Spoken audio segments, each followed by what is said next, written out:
বেশ কিছুদিন ধরে ইউটিউব খুললেই শুধু রোজ মোমোর ভিডিওই চোখে আসছে।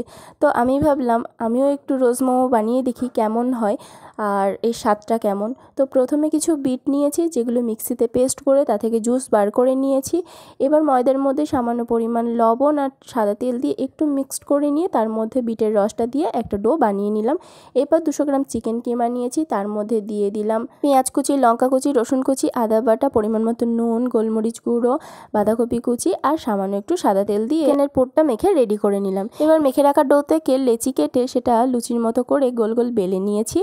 এবার দুটোকে একসাথে করেছি, জল দিয়ে সেট করে নিয়ে তার মাঝখানে চিকেনের পুরটাকে দিয়ে গোলাপ ফুলের আকার দিয়ে নিলাম। এইভাবে আমি সবগুলো তৈরি করে নিয়েছি। এবার একটা ফুটো থালার মধ্যে একটু অয়েল ব্রাশ করে মোমোগুলোকে দিয়ে বেশ 20 থেকে 25 মিনিট মতো ভাপিয়ে নিলেই রেডি হয়ে যাবে রোজ মোমো। খেতে কিন্তু দারুণ হয়েছিল। তোমরাও অবশ্যই বানিয়ে খাও। ভিডিওটা ভালো লাগলে অবশ্যই একটি লাইক করবে।